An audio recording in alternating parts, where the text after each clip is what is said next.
Mafia ബന്ധം ആരോപിച്ച് Italian police arrest ചെയ്ത സന്യാസിനി വീട്ടുതടങ്കലിൽ. ഒരു ഇറ്റാലിയൻ മാധ്യമം റിപ്പോർട്ട് ചെയ്യുന്നതനുസരിച്ച് പോലീസ് നടത്തിയ ഒരു ഓപ്പറേഷനിൽ അറസ്റ്റ് ചെയ്ത 25 പേരിൽ ഇറ്റാലിയൻ സന്യാസിനിയായ അന്ന ഡൊനെല്ലിയും ഉൾപ്പെടുന്നു.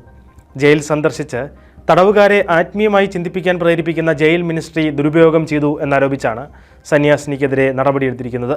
പ്രാദേശിക മയക്കുമരുന്ന് മാഫിയ തലവന്മാരെ തടവുകാരുമായി ബന്ധിപ്പിക്കാൻ ശ്രമിച്ചു എന്നതാണ് ആരോപണം. സന്യാസിനിയുടെ അഭിഭാഷകനായ റോബർട്ടോ റാനിയേലി മുഖേന നൽകിയ പ്രസ്താവനയിൽ സിസ്റ്റർ അന്ന തനിക്കെതിരെ പോലീസ് നിരത്തിയ ആരോപണങ്ങൾ നിഷേധിച്ചു. ആരോപണങ്ങളെ ലജ്ജാകരം എന്നായിരുന്നു സിസ്റ്റർ അന്ന വിശേഷിപ്പിച്ചത്. എപ്പോഴും പോസിറ്റീവായി മനുഷ്യബന്ധങ്ങൾ വളർത്തിയെടുക്കാൻ മാത്രമേ ഞാൻ ശ്രമിച്ചിട്ടുള്ളൂ എന്നും സിസ്റ്റർ പറഞ്ഞു. സിസ്റ്ററിന്റെ ഭാഗം കേൾക്കാൻ അന്വേഷണ ഉദ്യോഗസ്ഥർ തയ്യാറായിട്ടില്ലെന്നും തുടർന്നുള്ള ദിവസങ്ങളിൽ അതുണ്ടാകുമെന്ന് വിശ്വസിക്കുന്നുവെന്നും സന്യാസിനിയുടെ അഭിഭാഷകനായ റോബർട്ടോ റാനിയേലി പറഞ്ഞു. അവരെ വ്യക്തിപരമായി അറിയുന്നവർക്ക് ചിന്തിക്കാൻ പോലും കരുതാത്ത കാര്യങ്ങളാണ് അന്വേഷണ ഉദ്യോഗസ്ഥർ ആരോപിച്ചിരിക്കുന്നത്.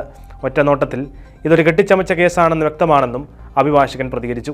സന്യാസിനി സന്ദർശിച്ച സാൻ വിറ്റോർ ജയിലിലെ പേര് വെളിപ്പെടുത്താത്ത തടവുകാരും മറ്റ് സന്നദ്ധ പ്രവർത്തകരും ഈ വാർത്തയ്ക്ക് തൊട്ടു പിന്നാലെ സന്യാസിനിക്ക് ഐകദാർഢ്യം പ്രഖ്യാപിച്ചതായി ഇറ്റാലിയൻ മാധ്യമങ്ങൾ റിപ്പോർട്ട് ചെയ്തു.